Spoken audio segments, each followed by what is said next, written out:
2주 만에 오신 거잖아요. 뭘 또 굳이 그렇게 날짜까지 세고 그러냐. 손꼽아서 네. 기다렸죠. 여러분은 모르겠지만 저한테는 정말 어제 잠자고 깼는데 네. 오늘 돌아온 것 같은 네, 아. 구운몽의 어떤 그 시간 같은 너무나도 저한테는 빠른 2주였습니다. 구운몽이면은 뭔가 깨달아야 되는데 뭐가 깨달으셨습니까? 아직 깨달음의 경지까지 가지. 아, 그래요? 왜냐면 구운몽은 거의 30년을 선녀들하고 살잖아. 아, 난 2주 살았잖아. 그러다 보니까 깨달음이 부족해. 잠깐 네. 꿈꾼 건데 그래서 어차피 잠깐 꾸어본 꿈이지만 베트남에 대한 좋은 꿈과 경험 많이 가지고 왔고요. 여러분들한테 나중에 한번 따로 이제 시간을 스페셜로 만들어가지고 전달해 드릴 기회가 좀 있을 거라고 생각해요. 아니 근데 많은 분들이 되게 궁금해하셨어요. 왜 이 시기에 베트남을 가셨나? 그렇죠? 네. 근데 사실 이게 그 경정권이 탄생했기 때문에 간 겁니다. 아, 경 때문이다. 경 때문이죠. 왜 경이죠? 갑자기? 아니 왜냐면 그 앞으로 대한민국의 발전이 이 미국과 함께 전 세계적 글로벌 공급망의 중심으로 올라선다. 이런 얘기를 이제 저희가 하고 기대를 하고 있었지만 네. 택도 아니게도 우리가 정권을 탈취당하지 않았겠습니까? 그렇죠. 근데 그 정권 탈취의 과정 중에 쟤네들의 공약 중에 하나 무시살벌한 게 네. 아세안 10개국하고의 신남방 정책을 포기하겠다는 거야. 문재인 정부가 5년 동안 진짜 역점적으로 해갖고 교역량을 중국 이상으로 키워놨는데 천억 달러 이상 교역할 수 있을 만한 규모로 키워놨는데 이거를 날려먹겠다는 거야. 아니, 무조건 문재인 정부 하던 건 안 하겠다 이거잖아요. 근데 이게 얼마나 큰 경제적인 가치를 갖고 있는지를 그냥 모르는 거죠. 알아도 안 할 겁니다. 근데 문제는 뭐냐면 우리가 포기한다고 해서 다른 나라가 포기하는 게 아니에요. 아 그런가요? 대략 미국이나 일본이나 유럽에서는 오히려 베트남에 대한 투자와 기대치를 더 높여가고 있는 상황이거든요. 왜? 한국이 경이됐기 때문에. 반사적으로. 근데 이 상황 하에서 이제 대기업들의 움직임이 심상치가 않은 거야. 왜냐면 저한테도 이제 계속해서 제안들이 들어오잖아요. 네. 갑자기 경 들어오고 난 다음부터 베트남 관련된 투자나 뭐 부동산 그 관련된 사업 관련한 문의가 계속 들어오는 거야. 근데 그쪽에 대한 라인이 사실은 이제 제가 주가 있는 게 아니고 원래 그쪽에서 그 키키 사장이 한 2년 전부터 사업을 하고 있었어요. 근데 코로나 때문에 그건 이제 말아 먹었는데 결과적으로 이제 그걸 다시 부활시켜 달라고 하는 제안이 엄청 들어온다는 거야. 과거 거래소. 그것도 상당히 큰 규모의 기업들이나 연관 쪽에서 오고 있다는 거지. 그러니까 우리가 모르게 뭔가 지금 진행이 되고 있는 게 큰 거예요. 그래서 현지를 한번 확인하러 갔었죠. 변화가 어떻게 되는지를 보기 위해서. 뭐 나중에 설명드리겠습니다만 굉장히 많은 내부적인 변화의 과정들을 보았습니다. 가장 대표적으로 말씀을 드리자면 아까 말씀드린 대로 베트남에 대한 투자 기대가 훨씬 더 커졌고요. 그동안 우리하고 그러니까 문재인 대통령의 파트너로서 사실은 우리를 뒤통수를 쳤던 우무엔 푹 전 총리가 지금 이제 주석으로 작년 연말에 올라가고 나서 판민진이라고 하는 사람이 들어왔는데 이 사람이 총리가 되고 난 다음부터 굉장히 적극적으로 외자 유치를 위한 활동을 하고 있더라고요. 그래서 그와 관련된 규제들, 행정 절차들, 필요로 한 비용들을 엄청나게 감소를 시켰어요. 한 80%를 깎아주는 거야. 그래서 이러한 변화들과 함께 거기에 들어오고 있는 자본들이 높고 한국 안에서도 지금 유입되고 있는 자본들이 엄청 많아요. 제가 현지에 가 있는 동안 뭐 GS를 비롯한 롯데 그리고 뭐 현대도 그렇고 몇몇 기업들이 1조 원 이상의 투자 발표를 이미 했었고 또 현지에 가서 보니까 제가 가 있는 쪽에 이 관광이라든지 유통 물류에 관련된 해결문을 주기 위해서 대기업 쪽 사람들이 엄청나게 많이 들어왔어요. 그 사람들 다 만났습니다, 현지에서. 그래서 그분들의 얘기를 들어보니까 이게 사실은 대한민국이 받아야 될 반사 효과인데 이게 경 때문에 저리로 넘어가고 있구나. 경이 이 친남방 정책을 포기하는 게 결국은 일본의 이득하고 그리고 앞으로 남북 관계 개선으로 이어져서 한국이 받아야 되는, 통일 한국이 받아야 되는 수혜가 상당 부분 저리 빠져나가겠구나라는 생각도 해봤고요. 이미 발빠르게 국내 자본들이 현지에 들어와서 뭔가를 준비하고 있는 걸 확인했기 때문에 저도 이쪽에 관련된 어떤 그 사업들을 좀 해보려고 해요. 원래는 한 일주일 정도 갔다 오려고 했는데 네. 점점 길어졌잖아요. 네. 막상 갔더니 좋아서 그랬던 건지 아니면 너무 일정이 많아진 건지. 아니, 처음에는 하노이를 갔어요. 네. 그러니까 이제 쉽게 말하면 거기가 이제 한국하고 이렇게 삼성이 진출해 있는 첨단 산업이라든지 뭐 관광 중심, 뭐 하롱베이가 가까이 있고 하니까 그래서 이제 하노이 쪽의 분위기를 보려고 들어간 건데 네. 갔더니 한 5일 봤는데 한마디로 개망한 거야. 그러니까 그쪽에 이제 응우엔 총리를 비롯한 그쪽 응우엔 시장, 전 시장, 그 다음에 현재 그 서기관으로 있는 사람들이 다 거기가 연고지거든. 그래서 그쪽에다 일본 미쓰비시하고 자금을 투자하고 막 쏟아부었어. 그리고 이제 그쪽에 삼성의 첨단 공업단지 기지 같은 것들이 있어가지고 한참 거기가 주목받는 지역이었거든요. 근데 한국을 배신 때렸단 말이야. 네. 그래서 그렇게 되고 난 다음부터 한국 철수가 시작됐고, 그 다음에 코로나 때문에 생각했던 F1 경기 유치와 그걸 통한 부동산 어떤 경기를 올려보려고 했던 게 망해가지고, 한마디로 도심 전체가, 누더기가 됐어요. 그러니까 한 3, 4년 전에 개발을 하기 위해서 막 새로 건물 올리고 도로 뚫어놓고 부지 닦아놨던 거, 그 다음에 막 관광지에다 엄청나게 지어놨던 호텔들, 콘도들, 리조트 싹쓸이로 없어져 버린 거예요. 사람들이 막 빠져나가가지고. 근데 내가 보기엔 회상불능의 수준인 거야. 그 정도로요? 네, 그래서 하노이는 이게 어렵겠다라는 생각이 들더라고요. 그래서 이게 아니면 어느 쪽으로 가야 되나라는 걸 보고 호치민을 가려고 했는데 호치민은 너무 돈이 비싼 지역이고 그래서 이제 그 다음 도시로 이제 중간에 있는 다낭을 갔어요. 여기 네. 전통적으로 한국인들하고 고리가 있고 관광 산업이 살아나게 된다고 하면 한국하고 제일 가까워질 거리니까.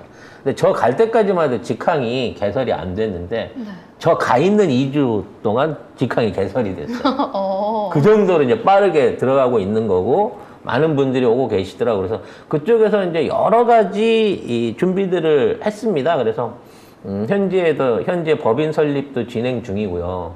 이제 물류라든지 통관, 기타 이제 우리 기초적인 사업에 필요한 인력 송출을 비롯한 여러 가지를 할 수 있는 그 사업체들을 현지에서 만들려고 하다 보니까 이제 서류 정리라든지 허가 문제 뭐 각종 인증 문제 이런 것들이 좀 있어가지고 인력 구성 이런 문제들이 있어가지고 그 실무를 보느라고 시간이 좀 오래 걸렸었어요. 네. 그러면 뭐 어떤 성과를 내고 왔는지. 일단 현지에서 한국 자본이라든지 한국 상품에 대한 선호도가 네. 굉장히 절실하게 목말라 있는 거를 깨닫게 됐습니다. 그래서 특방도 해드렸지만 저희 몰에서 팔고 있는 밀키트류와 각종 상품들 있잖아요. 네. 이거 자체를 이제 다음 달부터 아마 이달 말부터 직접 베트남에 수출할 수 있는 길을 열어놨습니다. 오. 그래서 앞으로 우리 제품들을 이제 냉동 제품들은 컨테이너 베이스로 해서 나갈 거고 각종 그 화장품을 비롯한 전자제품 그리고 또는 이제 이러한 그 협업을 할 수 있는 상품들을 저쪽에서 요구한 상품들을 추려가지고 여기에서 직접적으로 수출을 할 수 있는 법적인 그리고 현실적인 그 인맥들을 전부 다 정리를 해놓고 왔어요. 그래서 아마 성작가 TV몰이 이제 국제적인 몰로 베트남에서도 활동할 수 있고 현재 오프라인 수출입에 관련된 역할을 할 수 있게끔 그 사업을 완성을 시켜놓고 1차적으로 저는 나왔습니다. 네. 지금 송 작가 찌우가 청문회 하는겨 하셨는데 그럼요. 2주간 자리를 비우셨으니까 그게 내가 어떤 없는 성과를 냈는지. 내가 없는 사이에 놀았다고 많은 분들이 뭐 생각을 하시는 게 많은데 내가 진짜로 낮에는 집에서 잠만 자고 네. 아침에 관공서 들어가서 미팅하고 네. 저녁에 술 조금 먹고 조금. 조금 먹고 이것만 했어요. 그래서 얼굴이 안 탔어 세상에. 여기 있을 때보다 햇볕을 못 봐가지고 네. 더 뽀얘졌다니까. 내가 베트남을 가가지고. 네. 안타깝네요.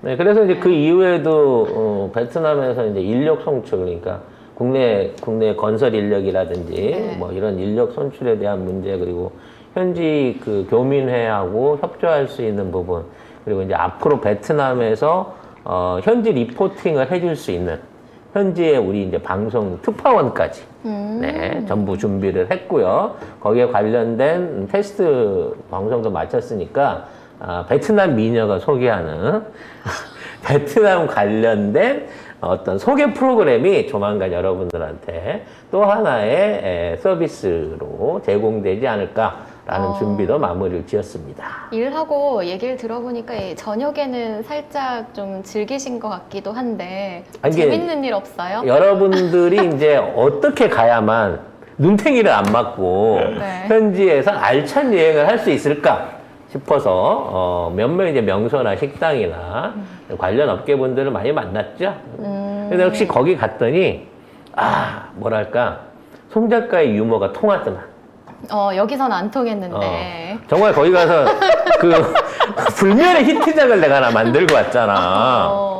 그 현지에 이제 현지 주민들하고 딱 모여갖고 식사를 하는데 뭔가 이제 건배사를 해달라고 하더라고. 그래서 조금 위험감을 느끼면서 역시 베트남에 왔더니 이 소맥을 안 말아 막을 수가 없다. 왜? 맥주가 타이거. 헐.